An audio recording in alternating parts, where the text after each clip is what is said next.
столды нөлден бастап өзіміз шығарып, магазиндерге, базарларға оптом таратамыз. Товарды әкеп осының ішіне толтырған кезде 2 күннен кейін товар жанып кетеді ғой. 90% адамдар ол кезде сынады. 16 жасымда әкеме көлік сыйлағам. Енді одан қымбатын әперейін дегенде мен үйдегілерден қорқтым.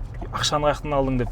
Бұл бізде оптовый 2000 теңге. Сатылу бағасы 5000-4000. 3000 теңгеден осыны оптом сатып пайда көресіңдер ме? Байлыққа жететіннің формуласы қатты бір қиын емес. Просто жас кезде сен 100 000 теңгенің басын дұрыс құрай аласаң, кейін миллиондарды солай құрай аласың. Гелендвагенді ар ойландым, бер ойландым, ертең уақыт өте келе ол ескіреді, сосын не болады деген ой келді. Bir қызығы бәрі айлық алмайды. Айлық алмайды? Айлық алмайды. Қазір біреу осы видеомызды көріп, может мына салада ақша бар екен, бірге бір қалады екен, осынша миллион табуға болады екен дейді ғой.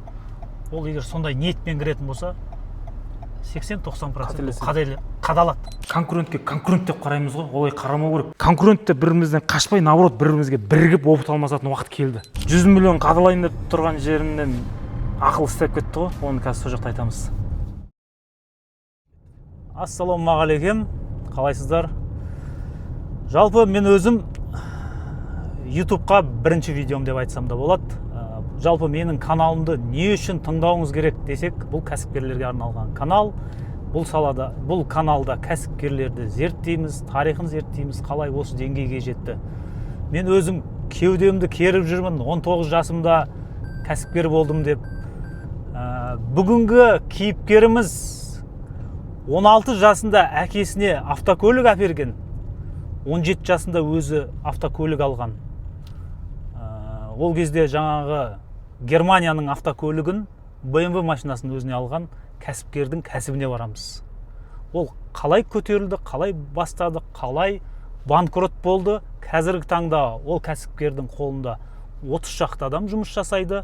Қазір жасы 29-да, 13 жыл бұрын қалай бастағанын тыңдаңыздар, көріңіздер, видеоның аяғына дейін болыңыздар. Өзіме келетін болсам, есімім Метей Нұралы, жасым 42-де. Жалпы бұл YouTube каналымда кімдерге арналған дейтін болсаңыздар, кәсіп бастаушыларға, кәсібі барларға. Өзім осы уақытқа дейін бірнеше саланың кәсібінде болдым. Аллаға шүкір, қазір бірнеше кәсібім бар. YouTube каналымда болыңыздар. Алда қызықты оқиғалар, кәсіпкерлер қалай нөлден бастап осы деңгейге жетті, толық таныстырамын. Бұл Шымкент қаласы. Мына жер старый город, білесіздер, бұрын базар, пробка, қазір реттелді. Мынау қазір сол райондамыз. Бұл қай жер десеңіздер, бұл старый городта білсеңіздер, стол шығаратын базар бар тұғын, есік, стол, ағаш. Мынау қазір сол цехтың біріне келіп жатырық. Бүгінгі біздің кейіпкеріміз 16 жасында бастаған бауырымызбен таныстырамыз. Бүгінгі кейіпкеріміз есімің? Ерхан. Ерхан, жасың? Жасым 29-да. Қай саладасың? Стол. Стол десе. Стол? Не істейсің столда? Бізде стол оптом.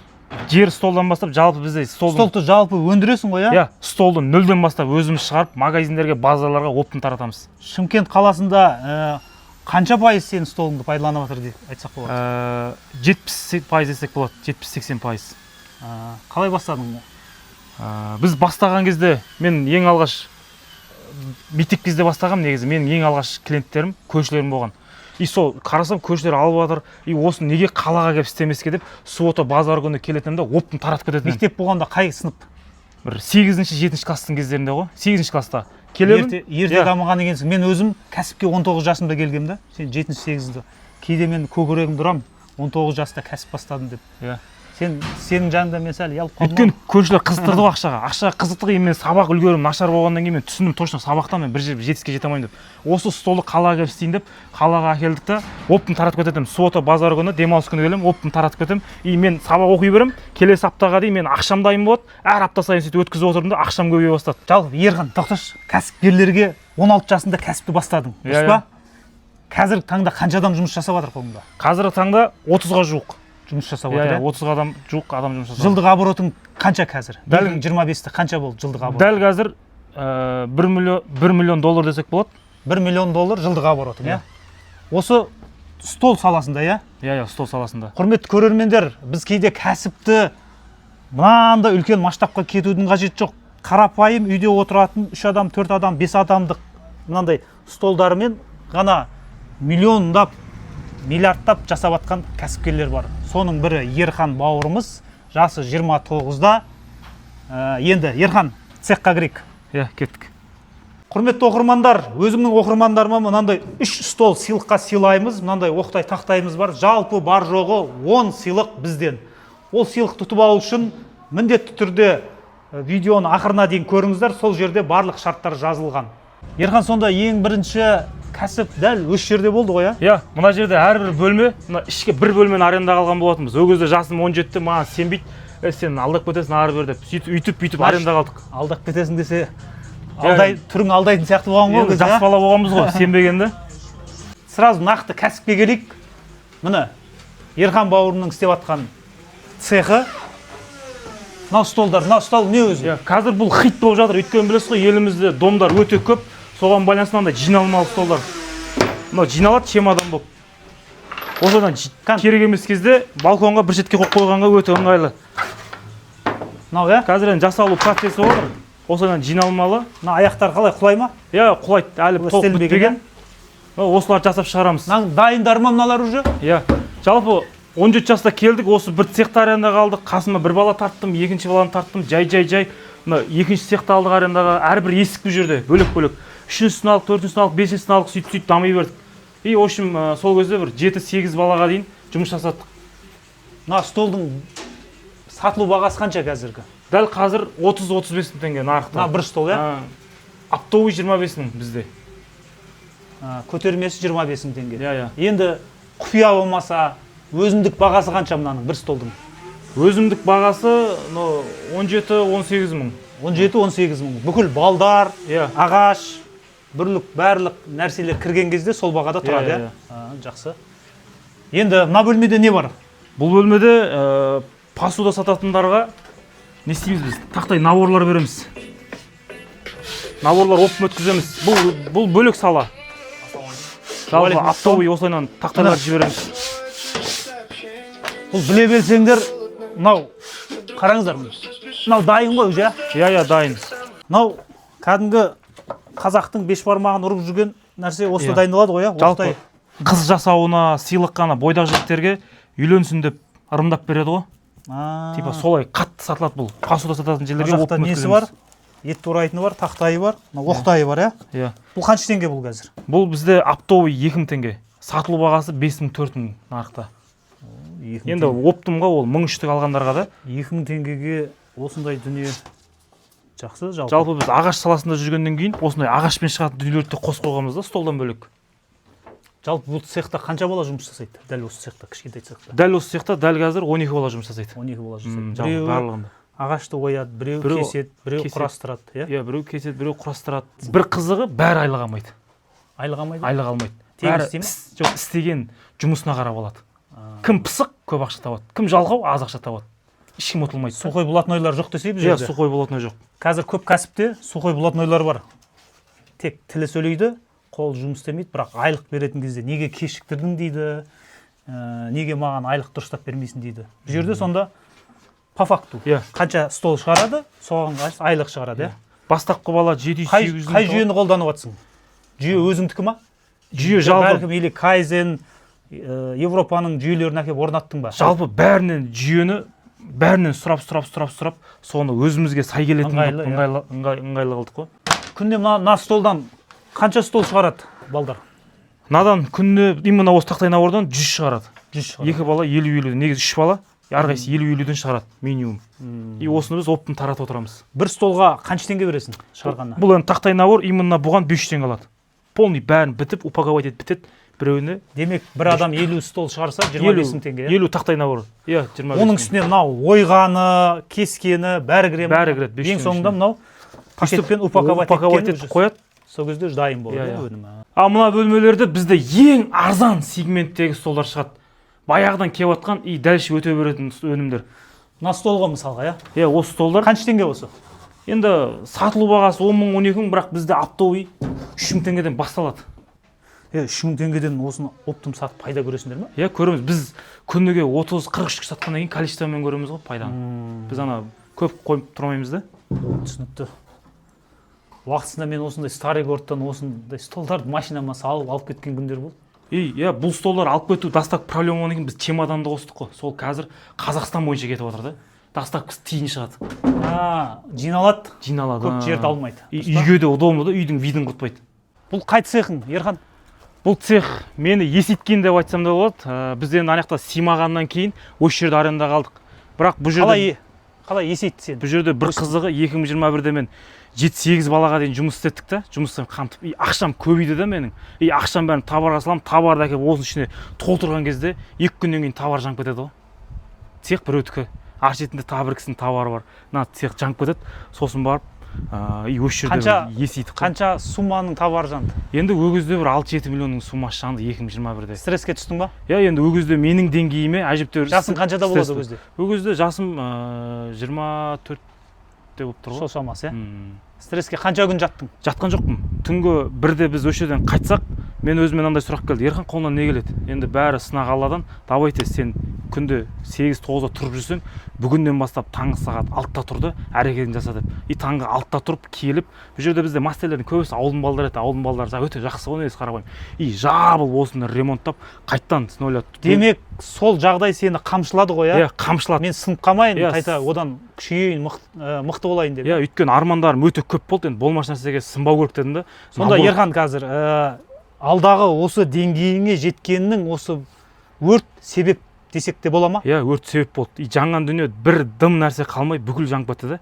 Ертесіне восстановление қойып, ертесіне жұмысқа кірісіп кеттік та. Дәл осы нең жанды ғой, иә? Иә, осы мынау ұзыннан жанды, инан арғы бетіне өтті, полный бәрін ремонттап, қайта қалпына келтіріп берді.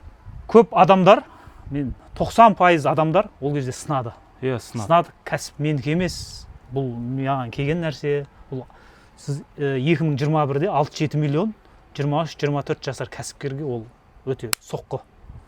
Енді бұл жасанды әңгіме емес, бұл болған оқиға. Бұл пожарды Шымкент шулаған ол кезде. Ол кезде отырар телеканалдары бәрі түсірген, осы жерде үлкен пожар болған. Енді цехқа кірейік. Иә. Так, мынау ағаш бұл көзге ыстық көрінеді. Өйткені мен өзім білесіздер, 19 жылдан бері ағашпен айналсам, Ерхан менің клиентім. Бұл ағаш неге алады десем, гәптің бәрі мына жақта екен. Бір қызығы, ағаштың бастығын айтыңдар деймін ғой, мен енді алып жүрмін, айтпайды. Кейіннен айтады ғой, Нұрекең деп. Сөйтсем, осы уақытқа дейін мен Нұрекеңді танымаймын, бірақ осы кісіден ағаш алып жүрмін да. Енді мен кәсіпте соңғы 5-6 жылда өзім жоқпын. Өзімнің жаңа нүктелерім бар, базарда, бөлек жер. Сөйтсем, өткенде Ерхан менен ағаш алып жүр, сөйтсем танимыз дейді балдарымыз. Бұл бұрыннан келеді. Сәл пысықтау бала дейді, таңдап алады дейді. Дұрыс қой, бұлардікі қараңыздар. Мынандай изделие, бұл мынандай бізге, біз енді сонша вагонмен ағаш жіберіп жатқан екен, бізге бұл отын сияқты да бұл. Бұндай отходтар бізде көп. Енді қараңыздар. Мынадан аяқтың ножкасы шығып жатыр. Мына сол станок қой, иә? Иә, сол станок. Бұл қалай сонда өз мынаны қосасыңдар, сонымен мынаны ою сала ма? Иә, ою салады. Мысалы, осыны станок қосылады, нерде. Как положено, нерде өзінің пышақтары бар, өзінің жолдары бар. Осыны кесіп ою жасайды. Әр бір столда мысалға 4 аяқ, иә? 4 аяқ. Қанша сантиметр мынау? 35 сантиметр. Менен жаңылмасам 1 метрін 230 теңгеден алады. Мынау 30 сантиметр ма? Иә, 35 сантиметр. 1 метрден 3 шығады. Бір аяқ қанша теңгеге айналады? Шынды айтшы. Енді аяқ өзімізден шығарғаннан кейін, бұны бізде Өзбекстан ұсталары істейді. Өзбекстан ұсталары $1000 айлық алады біреуі. Бізде қазір 2 ұста $2000 айлық алады, 2 станокта істеп шығарады. Енді олардың айлығы бар. Жалпы пайда 1-ге 1 ғой бұл да. Өйткені соған сай жауапкершілігі бар. Демек, значит, мынау біреуі 100 теңге болса, 200 теңгеге сатасыңдар. Біз пайданы осыдан көреміз ғой негізі. Столды әркім былай істей беруге болады, өйткені бір ара бір балғамен істей бер. Бірақ основной қиыншылық осы жерде да. Керемет. Осы цехта тек аяқ дайындалады ғой мына цехта, иә? Бұл жерде 2 Өзбекстанның ұсталары бар. Осы жерде 2 станокта істейді. Мына жақта балаларын бәріне жеткізіп отырады. Күніне бізде 70-80 столдың аяғын шығарады.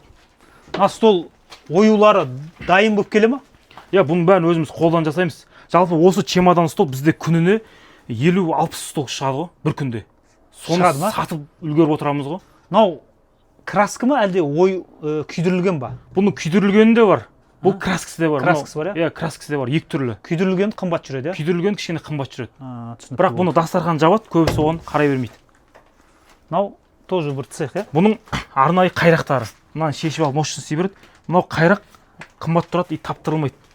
Жалпы Ерхан, мен өзім қазір мына жерге кіріп, мына ағаштың иісі бар, білесің ғой, иә? Мен өзім бұл ағаштың иісінен ләззат аламын.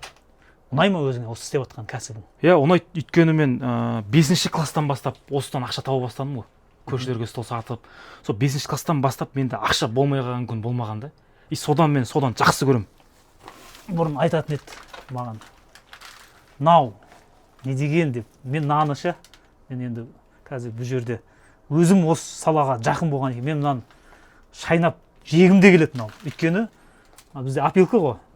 Мына стружкалар. Потому что осы опилканы сататын тұғымыз біз. Менің көп пайдам осы опилкіден болатын еді. Ол кезде өзіміз қаптаймыз. Енді Аллаға шүкір қазір ол балдар айналысады. Жалпы мен ағашта сағаттап отырсам да мына иіс денеге сіңеді. Күндер ай. Мынау ножка қалай?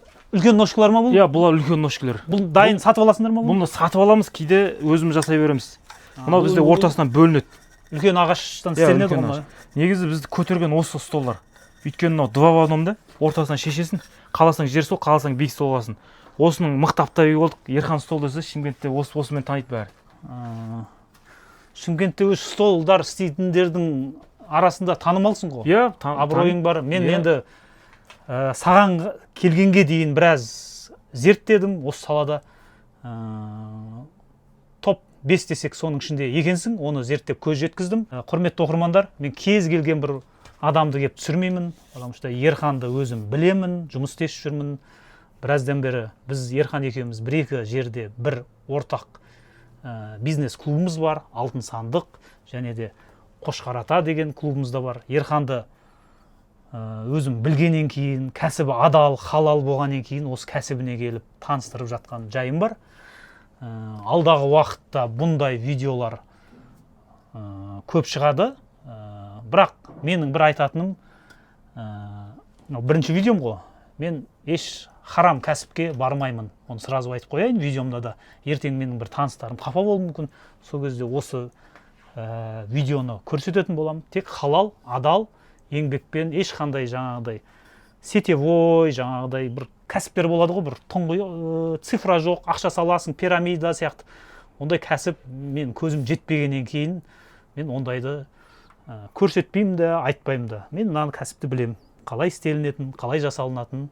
Бұл Ерханның цехындамыз. Қазіргі уақытта біз Ерханның шоурумына барамыз. Былай қарасаң, магазин. Енді ол жерде орта сегмент бар, ол жерде арзан сегмент сатпайды, орта и жоғары сегментте столдар жасап жатыр. Сол жақта боламыз. Міндетті түрде аяғына дейін көріңіздер. Бізде қазір Ерхан екеуміз қазір мықты комментария, лайк басып, және осымыз видеомызды инстаграмдарда таратып жатқан оқырмандарымызға 3 стол сыйлыққа сыйлаймыз деп шештік.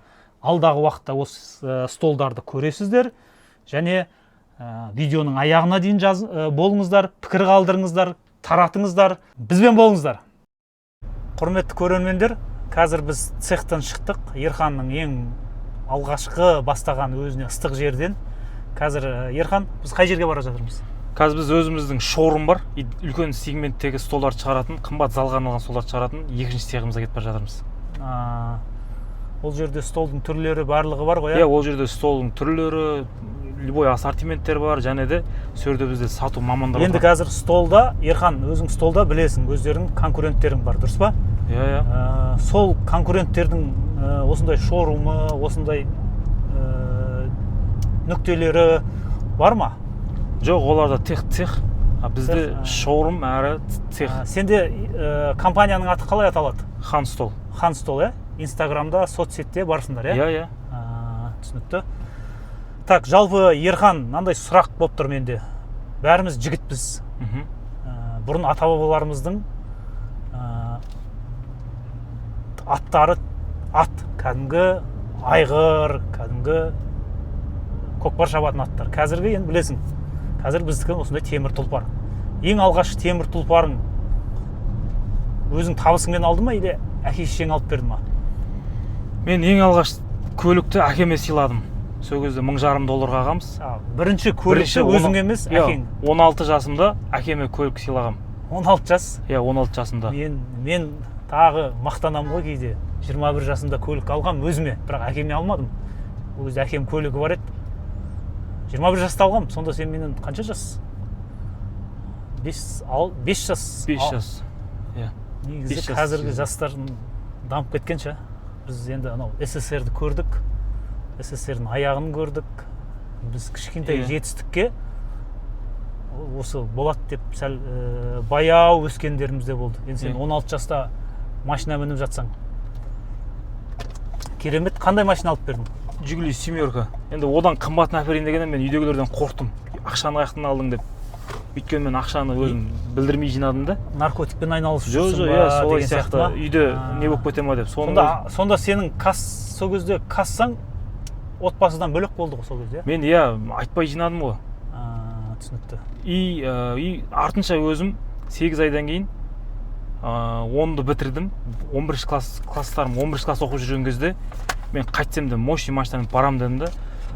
11 класстарым оқып жүрген кезде BMW 34-пен, пятеркамен мартта мініп бардым ауылға. Қай жылдар еді ол? 2014 жылдары ғой. 13-14 жылдар, иә? Сондай бір қуанышты кездер ол кез. Бірақ ең алғашқы тапқан табысымды мен 8 классында әпкем тойына алтын таққам. Сол кезде қатты қуанғам. Сосын әкеме машина сыйладым, сол кезде қатты қуандым да. Түсінікті. Міне көрермендер, 16 жасында осындай мынау қазір бүйтіп қарап тұрсаңыз, Ерханның істеп жатқан кәсібі, қолөнер кәсібі. Оны құрастырады, оны жасайды, оны сатады. Бұл енді қазіргі жастарға да бір нәрсе, бір алға қойған мотивация дейміз ба. Демек, алғашқы машинаң, алғашқы табысың, алғашқы үйің жас арақшылығы рөл ойнамайтын, міне бірден бір көз жеткізіп жатырмын. Не деймін жастарға? Ұрыңдар, қолда бар, ми бар, есеп бар, басу керек. Тек қана артқа қайтпау керек. Даже миллиардтарды солай құрауға болады. Оның проблемалары бір, просто басында ұстау керек та. Ерхан, сенде қандай білім бар сенде? Менде шыны керек бір қатты білім болған жоқ, просто бай өмір сүргім келді. И мен жылына план қоям. Сол кездегі әдет қалыптасып қойған. Осыны мощный орналастыру керек та, кемінде жылына бір деңгейін орындаймын деген мақсатым болатын. Сонда сен университет не оқымадың ба сонда? Жоқ, мен колледж оқыдым. Менде білім қатты болмағандықтан, менде түсіндім. Негізі 13 жылда кәсіпті бұдан да қатты жүйелеуге болады. Просто менде білімім слабый болды ғой. Вот мынандай жетістікке жететін екі жолы бар да негізі. Сен білімді болу керексің да, и еңбекқор болу керексің. Менде білім болмады да, сосын давайте мен еңбек жағын қаттырақ істейін. Сол кезде жетістікке жетем дедім да, мен еңбек жақты қатты ұрдым да, и білімім жағым қалды да менің. Білімді қазіргі таңда жайлап қолға алып жатсың білімді? Иә, қазір білімді қолға алып жатса, сонымен екеуін ұштастыру керек болып тұр ғой. Сен білім демекші, өзің бір рет маған алдын айтқаның бар, 11 класты мен оқыған жоқпын деп. Иә, оқымадым. Менде 10-нан кейін сен тастап кеттің, иә? Иә, менде білім мойындау керек, менің үлгерім өте нашар болды. Енді алғашқы мынау қазір бизнес тренинг деп жатамыз. Алғашқы білімді қай кезде алдың? Ең алғашқы білімді мен 2023-те алдым. 2023. Демек сен 13-те кәсіпке толық кірсең, 2023-те білім алдың, иә? Сонда 10 жылда сенде тек өзіңнің неңмен ұрғансың ғой? Өзімнің еңбегіммен білім болмаған, тек еңбек кете берген ғой бұл жерде. Конечно, сол жерде білім болып кеткенде екеуі әдем кетіреді. Құрметті оқырмандар, не үшін мен бұл айтып жатыр? Мен Ерханды байқағаным, Ерханда андай не өзінің мінезін, характерін байқадым да менде. Тек қана алдыға, әлде де күніне 3 сағат ұйықтайды, бір күні Алматыға кетіп қалады, бір күні Алматыдан Шымкентке келеді. Осы энергичный жігіт. Ол уақыт келе негізі жас пен адамның энергиясы сәл төмендейді. Менде де бұрын ол 20 жас кезде, 25 жас кезде, 30 жаста да болған. Қазір ол кездегі емес, Аллаға шүкір әлде де. Бірақ уақыт келе 40 жаста, 45-50 жаста төмендейді. Сол үшін мынау оқырмандарға айтарым, жас кезде, энергияң бар кезде барынша әрекет істеп жасап қалу керек. Одан кейін жағдай жасап, аяққа нық тұрғаннан кейін ол кезде өзіңнің де уақытпен баяулай бастайсың. Сол жалпы мен. Кімде оқыдың? Мен өндіріс саятта оқыдым 2020-та. Өндіріс саят. Өзі атының өзі өндіріс. Иә, өндіріс деген сөз өтті да маған. Өндіріске жақсы болды, өндіріс саят деп бардық. Ол бізге қаншалықты пайда алдың өндіріс саятта? Мен енді өндіріс саятты көп көрем, оқығандардан да сұраймын. Көбінесе ол мотивация береді дейді. Иә, мотивация береді. Саған қалай өтті? Ол жерде бізде 10 шақты спикер болды. И 10 білім берді. 10-ның 10-ын да орындадым ғой мен. Жаңа таргет толық, SMM, команда. Оға дейін ондай нәрсені істемейтін ғой. Мен тек қана өзім управляющий, өзім команда, өзім бәрі өзім процессте өзім жүретінмін. И сосын сол жерде оқығаннан кейін сол жердегі білімнің бәрін әкелдім мен жұмысқа енгізгенім 2 жылда мощный рост болды ғой менде. 23-те сен демек оқу білімді алып 2 жылдай уақытта жылдық оборотымды 3 есе көтердім ғой. Әсер етті. Әсер етті. Демек өндіріс саят мырзаның сабағы саған өтті. Өтті, иә, ол жерде. Құрметті оқырмандар, кейбір адамдар бір коучты, тренерлерді неғып жатады, пайдасы тимеді деп. Жалпы ол жерде коучтар құдай емес, олар енді оқығанын, біреуде теория бар, біреуде практика бар, соны жеткізуші. Ары қарай, ал қарай істеу, істемеу, ол сенің тікелей кәсібіңе жауап бермейді. Ары қарай ол өзіңе байланысты. Енді Ерхан айтып отыр, 10 инструмент берсе, соның 10-ын да қолдандым дейді. Қанша ақша төледің ең бірінші төлеген ақша? 500 мың төледім. 500 мың төлеп. Витті оқыдық, 500 мың төледім. Андай болды ғой, мен 500 мың төлеп, не жерден бір нәрсе білім алып кетпесем, мен 500 мың күйді деген сияқты. Енді негізі мен ақшаны жақсы жиямын Нұреке. Бала кезімде жинап келдім ғой, жаңағы еңбекпен. И маған 500 мыңды беру өте ауыр болды. Ауыр болды ма? Бірақ ақшам болды, беру ауыр болды да.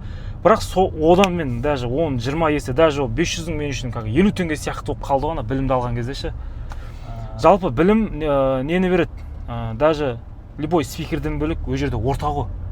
Ортамен танысып, ана ортамен таныстырып, солай опыт көп келді да. Жалпы негізі оқуға дейін мен білмей істеп келе берген екенмін ғой, жаңағы жылдық план, анау план.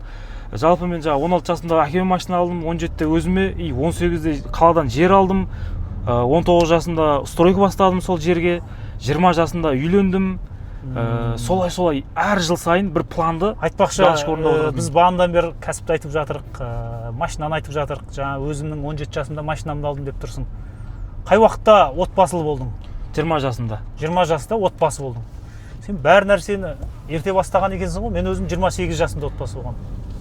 Сәл жылдамдау әрекет жасайды екенсің. Қазір таңда қанша бала шағаң бар? Қазір 2 бала шағамыз бар. Үлкен қызым 3-ші классқа өтеді. Дұрыс, әдемі. Қалай екен отбасылық міндет, отбасылық жауапкершілік? Иә, негізі өте жақсы. Мен 20 жаста бізде әдемі болды. Даже бағана цехта түсірдік қой. Біз алғаш қалаға келейік, давай өсейік деп квартира іздеген кезде түнге қалып кеттік та. Ауылға барып келейік десек, енді үйленген кезде шыны керек, бізде кәдімгі 0 болды ақша. Оны мойындау керек. И менде мынандай бір қасиет бар, ешкімнен ешқандай ақша сұрамау, ешкімге ешқандай проблеманы білдірмеу. Осы қағида зор деп ойлаймын, мен өз ойым. И біз қалада тұрдық, жаңағы цехтың қасында 2 столды қойып қойдық та, келіншегім екеуміз жаттық. Еще бізде бірақ шашық болатын. Ол айтады, ұзыннан төсейік, екеуміз де жатамыз дейді. Жоқ, сен ғана төсе деп, оған ғана төсеп беріп. Сондай қызықтармен. Жаңа цехта жаттыңдар ма сонда? Иә, цехта біз сондай күндер болды. Иә, 2-3 күн жаттық. Үйге ауылда үйіміз бар, ойқа да баруға болады. Бірақ біз сондай қызықтармен өттік та. Қалтада ақша бар. Қалтада енді ол кезде ақша жоқ, бір какой-то кризис бола бастады, андай бола бастады. Өзі кәсіпте өзі андай. Әр уақытта сен неде болмайсың, кейде төмен түскен кездер болады, жоғары кездер болады. Иә. Сол бізде төмен түсіп жатқан уақыт еді. Жаңағыдай тек қана еңбекпен келдік, енді өсіп жатқан уақыт. Келін айтқан жоқ қой, мен саған осындай жерге жатуға келдім деп, мен тұрмысқа шықтым ба деген ой болған жоқ. Ода да вариант болды. Біз гостиницаға барып жатсақ та болар еді. Ол кезде енді ақша болды, қатты болмай қалған жоқ. Бірақ бізге біздің анай болашаққа деген армандарымыз, махаббатымыз сол мықты болды да. Түсінікті. И семьялық өмірде өте жақсы негізі. Құрметті оқырмандар, дәл қазір біз мынау Самал базардамыз. Мына жер мынау тіке тұрған автовокзал. Қазір Ерхан, сенің магазинің қай жерде? Қазір Самал автовокзалдан солға бұрыламыз да. Не жерге? Солға бұрыламыз. Сәл жүргеннен кейін. Қанша метр шамасы? Бір 50-60 метр жүргеннен кейін сол жақта. Сол жерде Хан Столдың шоурумын көреміз. Бізбен болыңыздар, лайк басыңыздар, пікір қалдырыңыздар. Ерхан, мынау Самал базар ғой, Иә, Самал базар, Рысқұлов көшесі. Осы жерде бізде. Мына жақ Тельман, иә? Иә, магазин әрі төбесі цех бізде, жалпы шоурум. Хан стол, неге хан стол? Өзім есім Ерхан болғаннан кейін хан стол деп қойдық. Бір жағы баяғы қазақ хандығынан келе жатқан столдар болғаннан кейін сол хан стол деп қойдық. Қазақтың несін қостың ғой? Иә. Ал не болып жатыр? Бізде оптовиктер осылардан МДФ столдар, стол, стулья бізде бәрі өзімізден шыққаннан кейін осылардан оптым жіберіп жатырмыз, солар кетіп жатыр қазір. Бұл енді қазіргі таңда сендердің жаңа біз цехта болдық. Мынау қазір клиенттерге ыңғайлы, заманауи нелерің ғой, Иә, бізде шоурум, төбесі цех. Жалпы қанша түрлі өнім сатып жатсыңдар? Бізде жалпы 20-30 шақты көп, бірақ өзіміз именно столымыздың өзі бір 15 шақты ассортимент бар. Так. Іште бізде шоурум, осы жерде қалаған столдарын көреді, бізде бір жақсысы столдардың барлығы дайын тұрады. Ертең қонақ күтемін дейтіндер алып кетеді. Мынау жаңа чемодан стол деген осы ғой, Иә. Чемодан деген атауы мынау ма? Иә, чемодан жиналып ұстайсың да бүйтіп кете бересің. Қай жаққа кетесің бұл? Машинаға, багажға сақып кеткен кезде орын, ішінде аяқтары осынан ұзын, два в одном. Қараңыз. Шығады бұл, иә? Қаласаң жер стол, қаласаң биік стол аласың. Жалпы не қазір хит болып жатыр соңғы 2 жылда. Мынау үлкен стол да, кіші стол да бола береді. В общем, бір оқпен 2-3 қойын атып алады ғой. Сөйтесің да бүйтіп жинап машинаның артына. Иә, бір жерге тақып ыңғайлы екен мынау. Иә. Көп жерді алмайды екен. Ішке кірейік. Прямой эфир болады, стрим. Қазір хит болып жатқан, біз жалпы прямой эфирді бәрі киім сатса, біз сол сатып бастап көрсеттік. Жалпы 2 жыл болды стримде отқанымызға. Қазір біраз адамдарды үйреттік стримға. Давай кеңдер үйретейік деп мебель сататындар бар. Көп адамды үйретіп жібердік. Стримде күнде қанша зат сатасыңдар? Примерно бір 1 миллион 500 мыңның арасы. 1 миллион бір күнде. Неден, иә? Иә, стримнен. Керемет. 1 миллионмен онлайн сауда істеу жақсы деңгей. Иә. Оны қай мамандар сатады? Бізде Мәдина ханым, Балнұр ханым, қыздар сата ма? Әйгерім ханым бар. Тағы да бізде 3 жігіт бар. Бұны жалпы негізі бізге мынау TikTokта Қытайлар үйретті. Қытай солай сауда жасайды. Кішкентай жерде ешкімге аренда төлемейді, өзінің продукциясын бүкіл әлемге шығара береді. Бұл негізі өте онлайн сатудың дамыған түрі деп айтсақ та болады. Бүйтейік, бізге жүйе болсын, бір Ванхун ханымдардың өздерінен бір не салын не алайық. Қарындас, мынау неге алады бұны көбінесе бұны? Бізде енді әйел қауым болғаннан кейін тойшылық қауым басқа жаққа қызығамыз ғой. Сол мәселеге бізде ең керекті дүниелер осы. Той бастар дейміз, тойға дейміз, құдалыққа дейміз, қасына арнайы сыйлыққа ұсынамыз. Вообще полный мебельге не қажет, үйімізге не қажет, барлық нәрсе бар ғой. Соның барлығын түсіндіріп өтеміз. Мен мына столға ырза болдым. Бұрын стол десек біз жаңа аяқтары мешать етеді, үйге кіргізген кезде дуалды сырып жатады. Мыналар как трансформер столдар ғой, Бұны кім ойлап тапты? Бұл өзі нарық ойлап тапты ма? Бұл қалай болды бұл жалпы? Бұны халық ойлап тапты. Өйткені бізден стол алады да, сәл кішірегі жоқ па, жиналатын жоқ па деп, әр адам бір идеясын тастап кеткен кезде, біз соны осылайынан жасап шығардық. Қазір таңда Қазақстанда хит болып жатыр. Көріп тұрсаңыздар, машиналар очередь болып тұр. Осы столдардың барлығын Қазақстан бойынша түкпір-түкпір жібереміз. Ерханмен қанша болды істесіп жатқаныңыз?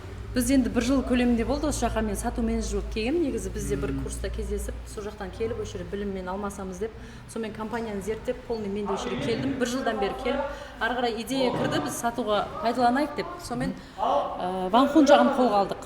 Өзім сату маманы болғаннан кейін, иә. Ерхан жаңа бір сөзінде айтты, мен жұмысшыларға айлық төлемеймін деп. Айлық мәселесі, мен Ерханды білем. Оңайлықпен айлық төлемейді Ерхан. Қалай болып жатыр қазір? Табыс мәселесі қалай болып жатыр? Айлық мәселесін біз ойланбаймыз. Өйткені үлкен компания болғаннан кейін бұл щедрый компания деп есептеймін өзім. Айлықтың қажет етпейді. Тек қана күнделікті табыс қолма-қол аламыз. Соның өз берекесін береді. Демек, сатқандарыңызға қарай аласыздар, Сатқандарымызға қарай аламыз. Келіп сатпасаңыздар ешқандай не жоқ, Бұлай ақылат бар ма? Ақылат жоқ. Ақылат жоқ, Жасаймыз. Ақылатсыз, тегін. Ақылатсыз миллион жасаймыз ғой, былайша айтқанда. Онда бір күні қарындасты любой компания алып кету мүмкін ғой? Мүмкін ғой. Бізде процент көп төлейміз. Процент, процент көп төлейміз, общий обороттан процент береміз. Біз ақылат айлық бермейміз. Компанияны бұндай кісілер сүйрейді алға. Өйткені өзі көп ақша тапса, бізге көп ақша келеді. Демек, айлыққа қарап отпайды. Демек, компанияның құндылығы осы жердегі сатушы мамандарға, жұмысшыларға байланған, Компания өссе, бұл кісілердің де табысы, айлығы өседі деген сөз, Компанияны өсіретін команда ғой. Команда. Хан стол осы басқа конкуренттерім осы істеп жатыр ма? жоқ, біздің деңгейде істеп жатқан жоқ, бірақ бізден көшіріп істеп жатқандар жоқ. Бар, көшіріп істеп жатқандар, бірақ біздің деңгейде істеп жатқандар жоқ. Өйткені бізде қазір заманауи бүкіл білімді алып, мықты мамандарды жинап, солай мықты деңгейде ұрып жатырық та. Мына бүгінгі видеодан кейін конкуренттер Иә, көбейсін жақсы, ол қайта өсіреді. Жалпы құрметті оқырмандар, көп адамдар қателік жасайды. Менің бәсекелестерім, конкуренттерім қорқады. Конкуренттен қорықпау керек. Қазір Ерхан сияқты біреу шықса, ол бәсекелесте кәсіпкер өседі. Тағы Ерханның енгізбеген қазір кәсібінде көріп жатырмын. Біраз технологиялар жоқ, біразы бар. Бұл енді бәсекелестен қорықпау керек. Қорқу керек, жаңа искусственный жасанды интеллект дейді, CRM, сол жүйелерін орнатып, нарықтан қалып кетпеу керек. Бәсекелес бар кәсіпте бәсекелес бар. Енді ішке кірейік. Ішке кіріп көрсетейік. Европейский стильде жиһаздар бар екен. Мынадан бастайық. Бізде қазір хит болып жатқан мынандай столдар, трансформер стол. Осыларды біз оптын жібереміз. Бұл 50 сантиметрден бастап 4 метрге ұзарады. Осы жақсы хит. Сосын мына жақта бізде тойханаға арналған столдар бар. Біз осыны тойханалармен жұмыс жасаймыз. Тойханаға жасап береміз осындай столдарды оптын бағада. И жаңа тағы бір сегментіміз жер стол, биік стол болады. Бұл бізде МДФ крашный столымыз, аквариум деп айтамыз, хай-тек. Ерхан, мынаны өздерің не аласыңдар ма? Өндіріш өздеріңкі ма? Өзіміз шикізат сырттан келеді, полный өзіміз нөлден бастап жасап шығарамыз. Столшы? Бұл да шикізат сырттан келеді, полный осы Шымкентте құрастырылып осы жерде істелінеді. Түсінікті. Жалпы бізде төбеде цех. Қазір оған шығамыз. Бұл жер бізде шоурум, осылайдан. Клиенттер көріп кетеді. Стульяның бір 7-8 түрі бар, столдың 15-20 түрлі дизайны бар. Қалаған клиент келеді, қалаған дизайн өшеден жасап алып кетеді. Ерхан, жаңа біз айттық қой көрермендерге видеоның басында мықты комментарияға, пікір қалдырғандарға, лайк басқан, бізді таратқандарға 3 стол береміз деп жүр. Сол 3 столды көрейік, халықтарға көрсетейік. Бұл тек қана әшейін әңгіме жүзінде емес, бұны мен алдағы уақытта өзімнің Instagram парақшамда жариялаймын. Дәл осы жерге 3 оқырманымызды алып келіп, соны табыстайтын боламыз. Былай, қазір хит болып жатқан осы чемодан столдардан берейік. Чемодан, иә? Осындай чемодан столдың, осы чемодан столды үшеуін, любой оқырманымызға 3-тігін бере аламыз. Ол қандай оқырмандарға береміз? Комментарий, жақсы комментарий, позитивный, сондай бір жақсы комментарий жазған. Өзіміз соның ішінде іріктеп аламыз. Мен атынан бір сыйлық болсын. Құрметті оқырмандар, видеоны аяғына дейін көріңіздер, лайк басыңыздар, комментария жазыңыздар. Мынандай қанша адамдық стол мынау? 8 адамдық. Мынандай стол жаңа көрсеттім, мынандай чемодан столды үшеуін сыйлыққа береміз.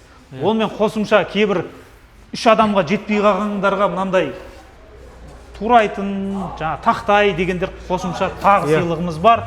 Дәл осы жерге келеміз. Құдай қаласа видео шыққаннан кейін 10-15 күннен кейін алғашқы комментарий, жақсы комментарий алатын боламыз. Нүреге жүріңізден сізге цех таныстырайық. Бұл жақта бізде қымбат сегменттегілер. Бағаны ар жақта арзан столдар шығаратын екен, бұл жақта бізде қымбат. Бұл енді нағыз қол өнер. Рауан, бір минут. Бұл жерде қанша адам жұмыс жасайды? Бұл жерде бізде 5 адам жұмыс жасайды. Ассалаумағалейкум жігіттер, қалайсыңдар? Жалпы бұл жерде бізде жаңа қанша жұмысшы жасайды дедім? 30, иә? 30-ның шамасы. Жалпы бізде 30 сотрудник бар. Оның ішінде 20 таза мастерлер. Астындағылар сату бөлімі. Сату бөлімінде жалпы маркетингке қарасты 10 адам. Мастерлер 20. Мына жақта бізде нағыз қол өнер бұның бәрі. Мынаны красклейді, иә? Шлифовать етеді, наждактайды, сосын грунтовка шашады, сосын краска, сосын лак береді. В общем, дайындайды ғой. Полный бір жерде бізде сборка жиналады, мына жақта краскаленеді. Краска мына жақ кіре ма? Иә. Как, машинаның краскасы сияқты ғой, иә? Жалпы бұл жерде кәдімгі мебельный краситель, мына жақта уже краситель, выйдыш как положено бар. Любой заказды осы жерде кіргізіп істей береміз. Бұл жерде бізде енді қымбат стол болғаннан кейін күніге 2-3 стол ғана шығады комплекті. Сезон кездерде 5-еу шығады. Түсінікті. Мынау аяқтары, иә? Иә, бұл аяқтары. Любой светке клиенттің қандай дизайн дейді, соны қолдан жасап шығарып істей береміз. Красканы қай елдікін тұтынасыңдар? Қандай? Краска өте көп. Турецкий краска бар, итальянский бар. Жалпы барлық шикізат сырттан келеді. Бұл жерде тек қана қол өнерді саламыз ғой. Түсінікті. Бұл енді орта сегмент қой бұл? Орта жоғары сегмент. Орта жоғары. Бұны қай кезде іске қостың бұны? Бұны бізге жалпы бір 5 жыл 4 жылдың көлемі болды, 5 жылдан асты. Но астында бізде шоурум, үстінде үстіп клиенттер көреді, тікелей цехқа келгенін көріп, көз жеткізіп, астынан көріп кетеді. Неге бұндай сұраныс болды ма? Неге бұл сегментке өттің? Өйткені қазір екінің бірі жер стол ғана алып қоя салмайды, иә? Иә, жер стол негізі алса, шай ішуге алса, залы бар, қонақ күтетіні бар деген сияқты. Қазір заман дамып жатыр ғой. Сол дамығанына сай бізде ілесіп отыру керек бізде. Клиенттердің көбісі цехты көреді, бірақ шоурумды көрмейді. Біз енді шоурумды көріп, цехтың қалаған өзінің ойындағыдай қылып, столын жасап кетіп жатыр да қазір бізде. На заказ. Біз на заказ жасаймыз, и бөлек оптовиктерге жіберіп отырамыз. Түсінікті.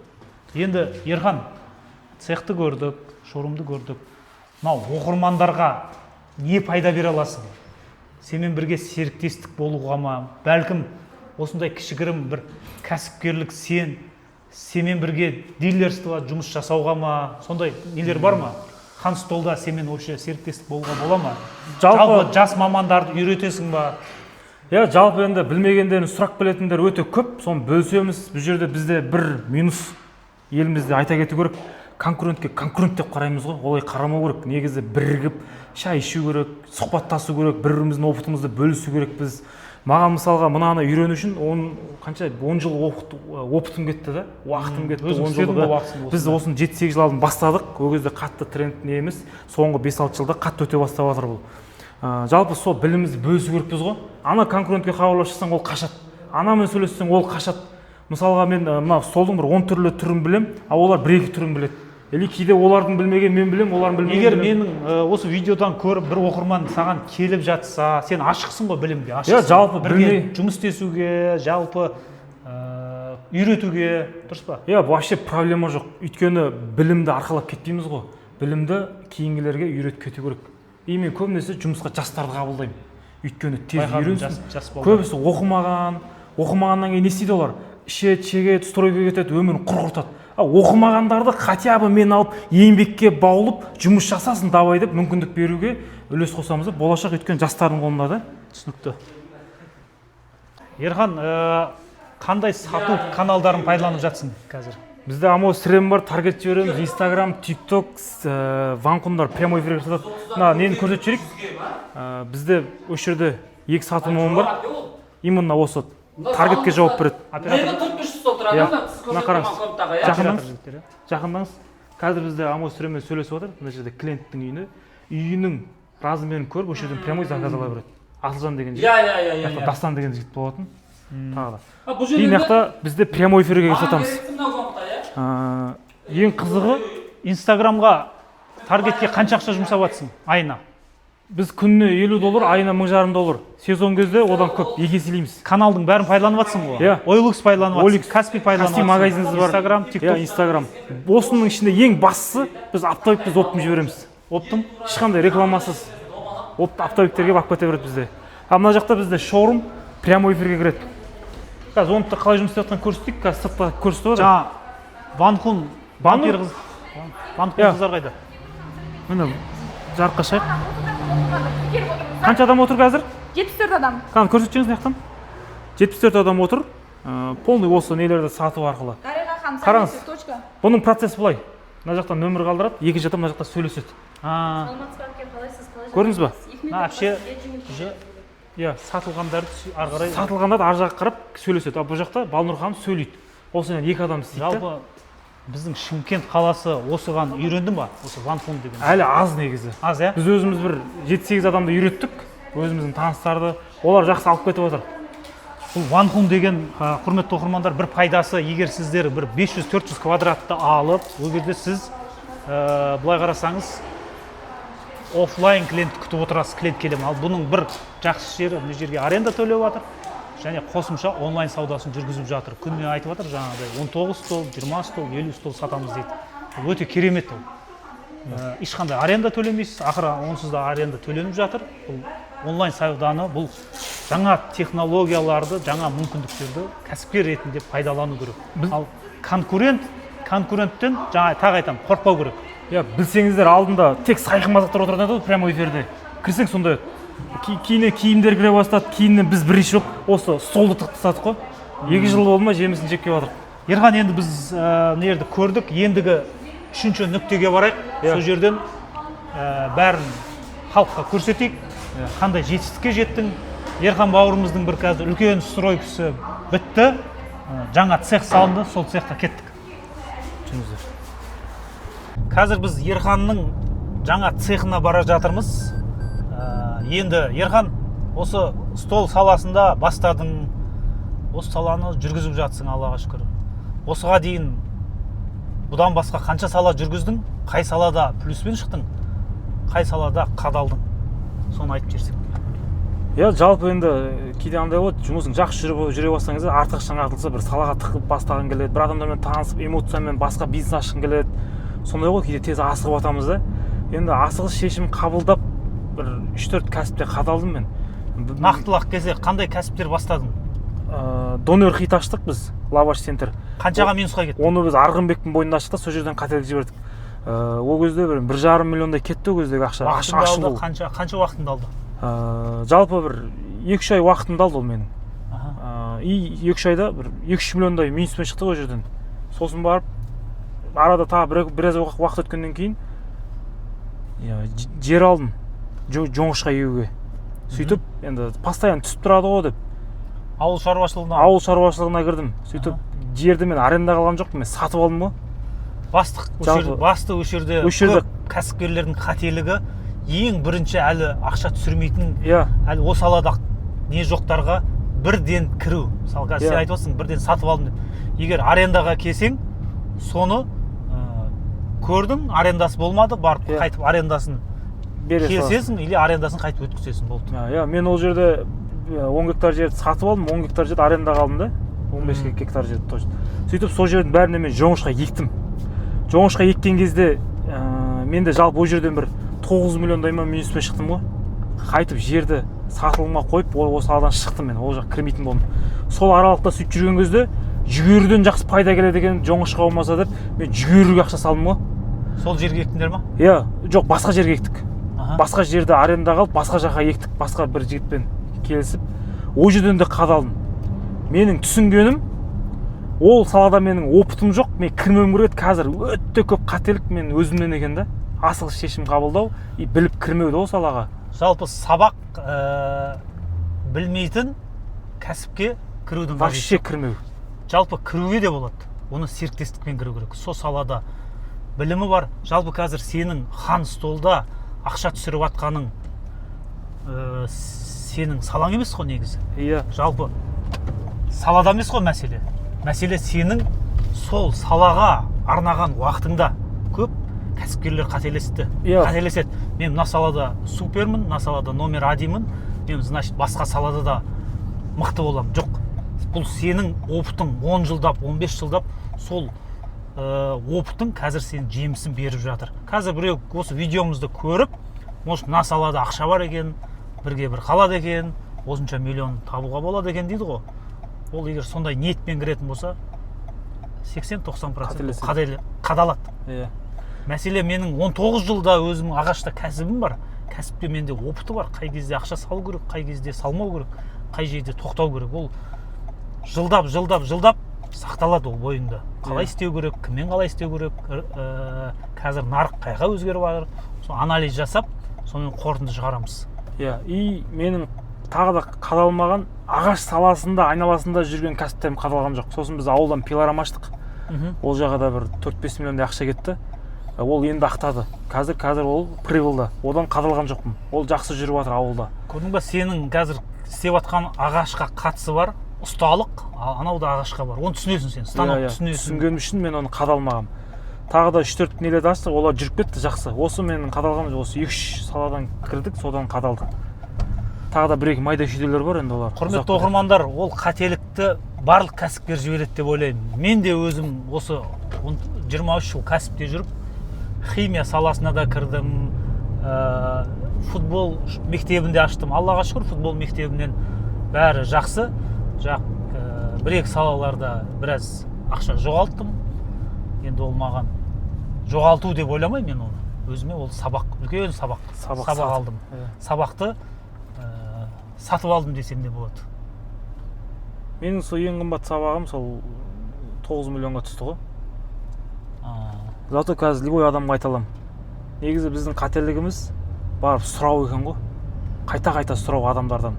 Біз өзіміздің эмоциямен, өзіміздің ақшамыз ғой деп біз кіріп кетеміз. Қазір енді кәсіп бастайтын ба едің, басқа бір білмейтін кәсіп?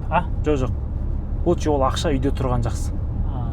Одан өзіңнің салаңды дамытқан жақсы. Лучше өзіңнің салаңды дамыту керек. Жіде ақша артылып баратса, өзіңнің миыңа құю керек екен, ол ақша жоғалмайды. Соның бірі қазір біз баратқан жеріміз, қазір Ерхан бауырым қазір осы жерде айта жатады, қанша миллион салды, ол ақша басында оны неге жұмсамақ, қолында ол ақшаны ұстап тұрып бір нәрсеге жұмсайын деп тұрып, жұмсамағанын оны қазір түсіндіріп бере жатады. 100 миллион қадалайын деп тұрған жерінен ақыл істеп кетті ғой, оны қазір сол жақта айтамыз. Бірге болыңыздар. Жалпы біз қазір Ерханның соңғы цехына келдік. Заманауи салынған цех. Ерхан, цех қалай туындады? Қысқа нұсқа айтып жіберсең. 2024-те мен арманым болатын. Гелендваген мінем деген. Сол Гелендвагенді ар ойланып, бер ойланып, ертең уақыт өте келе ол ескіреді. Сосын не болады деген ой келді. Өйткені қазір баяғыда қымбат машиналар қазір мұсыр болып жатыр ғой. Сондай болып қалмасын деп. Сосын мен ойлана келе жерді сатып алып, нетін теп-тек жер болатын. Сосын мына жерді сатып алып, мына жерге жанына кішірек үй, артын үлкен цех қып соқтық. Мына жерге сол Гелендвагеннен артық ақша кетті. Бұл мақсатымыз 30-40 адамға жұмыспен қамтуға пайдалы болайық. Машинаны мінсем өзім ғана рахатын көрем. Мына жерде 20-30 адам семьясын бағады, 20-30 адамға жұмыспен қамтимыз деп, осыдан үлкен заведениені соғып бітірдік. Так, мен түсінбей тұрмын.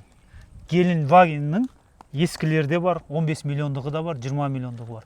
Мынау енді көрініп тұр, біраз ақша кеткен. Қандай Гелендваген ақшасы болды ғой қолында? Ақшасы болды. 100 миллион ақшам болды қолда. 100 миллион қолда ақша тұрды. Алмақшы болдық.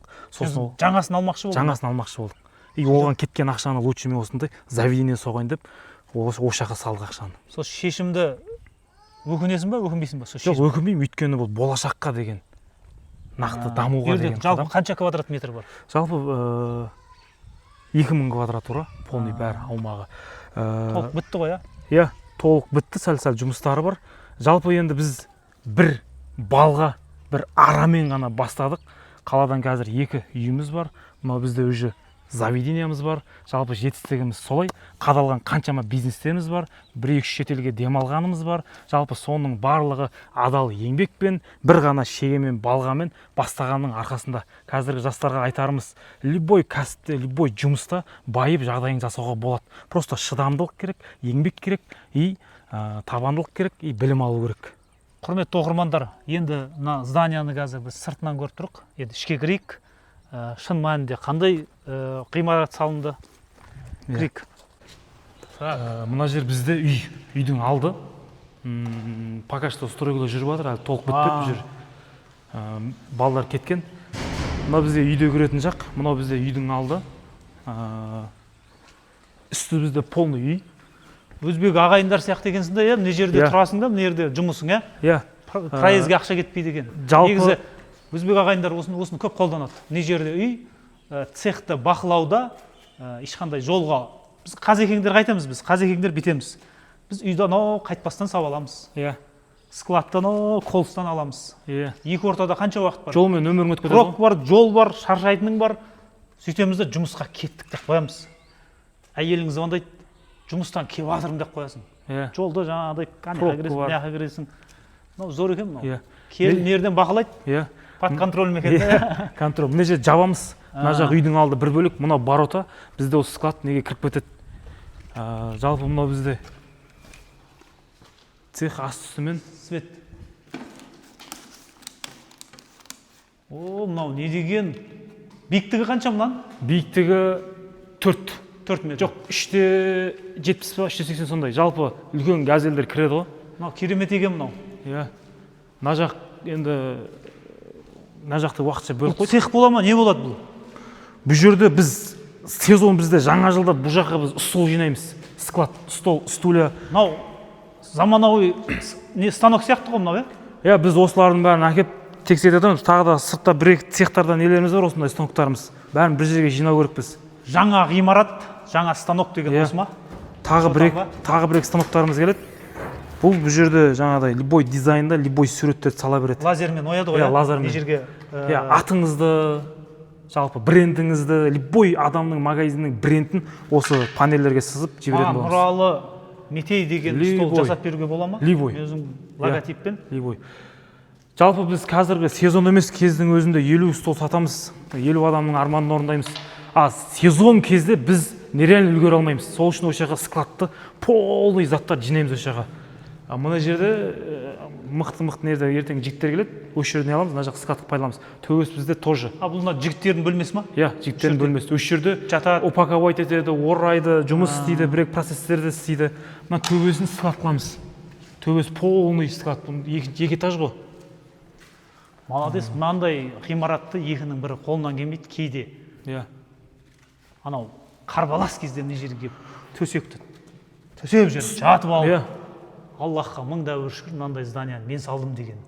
Болады ғой, мен өзімде болған сондай. Стройкада ең қиыны, ең проблемасы ұстамен тіл табысу өте қиын. Ұстамен? Атақ бұның бітіруі, бұның жұмыс барысы оңай болып қалады. Өйткені ұста анау дейді, мынау дейді, сонымен тіл табыс бітіру. Почти территорияның бәрі здания екен да, 12 соттық болса, мына жер қалды ма артта? Қалды. 1,5-3 метрден қалды. Дәл қазір документациясында жұмыс жүріп жатыр бұл жерде. Мына жақта жерді қымбат қалдық. Сол үшін 2 этаж қылайық, мына жақта склад қыламыз, пайдаланамыз деп. Тиімді пайдаланайық деп. Тиімді пайдаланайық деді. Бұл не болады бұл болашақта? Бұл жерде склад болады. Ана жерге лифтті қоямыз, бұл жаққа полный стол, стулья, барлығын осы жаққа толтырамыз да, осы жерден газельдермен жіберіп отырамыз. Лифт бола ма кәдімгі? Иә, лифтті қоямыз, ана бұрыштан, заттарды көтеруге оңай. Заттарын көтеруге ана жерден қоямыз. Қазір таңда көп адамдар анау бір нәрсені қиындатады ғой, ауыр екінші этаж көтереді. Лифт ол заманауи. Кәсіпкерлерге айтамын, заманауи нәрсені пайдалану керек. Келдің, затыңды қойдың, бір кнопканы бастың, уже екінші этажда. Біз мына жерден орын қалдырамыз, мына жаққа қоямыз ба деп сөйтсек, бұл жақ бізге сыймайды екен, сосын біз ана жаққа қоятын, ана жаққа есік қалдырып кеттік.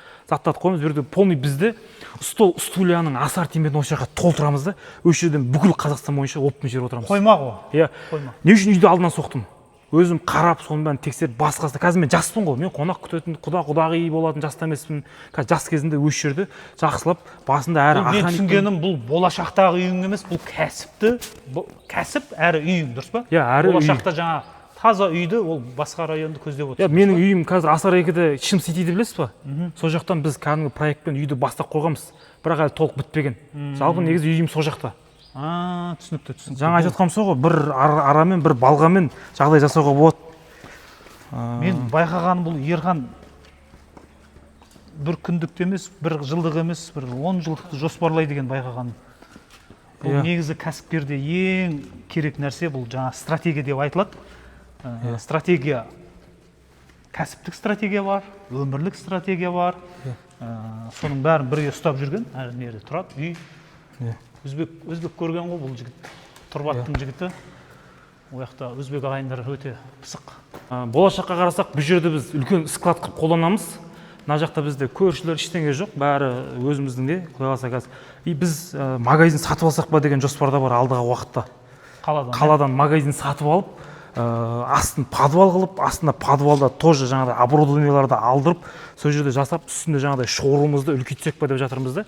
Мынандай нәрсені күткім келіп жүр. Мен цеховикпін, тағы да цехтардың бәрін басын біріктіріп, бір группа ашып, сол жерде бірігіп, мен олардың затын сатуға. Давайте, әкеңдер, главный тікелей цехтан арзан бағада алайық та, халыққа қолжетімді баға қылып сатуда, солайына бірігу. Біз осы күнге дейін не дейді? Бөлінгенді бөрі жейді дейді ғой. Қазір енді болашақта, қазір кризис жай басталып жатқан уақытта бірге біріксек, бізді ешқандай қамаламайды. Солайынан біздің Қазақстанның экономикасы дамиды ғой. Бізге кәсіпкерлер енді конкурентте бірімізден қашпай, наоборот, бірімізге бірігіп опыт алмасатын уақыт келді. Жалпы барлық негізі кәсіпкер деген адам, жалпы кәсіпкерге ақшаны төлеуші кім? Халық. Кәсіпкер деген халыққа пайдалы нәрсе болу керек. Егер сен кәсіпкермін деп сатып жатқан өнімің халыққа пайдалы емес, халық тұтынбайтын болса, ол сен оны кәсіпкерді кәсіпкер қылатын, ол халық. Біз ойлаймыз ғой, біз кәсіпкермін. Жоқ, сенің егер өнімің халыққа пайдалы болса, сенің саудаң жүреді. Сен болмағыр бір нәрсе сатсаң, халыққа пайдасы жоқ болса, сен банкротсың, кәсіпкер емессің. Ертең бомж болып кетесің. Сол үшін, құрметті ағайындар, немен айналыссақ та, адал кәсіппен айналысайық. Халал кәсіп, халыққа пайдасы бар.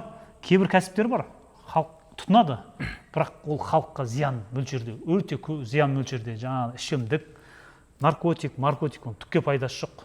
Ол кәсіпкерлердің өмірі де, тағдыры да өте қысқа болады. Оданша мынандай дұрыс кәсіпті жүргізіп, ұзақ, бақытты ғұмыр кешкен не жетсін. Аллах тағала бізге берді, ми берді, сана берді, аяқ берді, қол берді.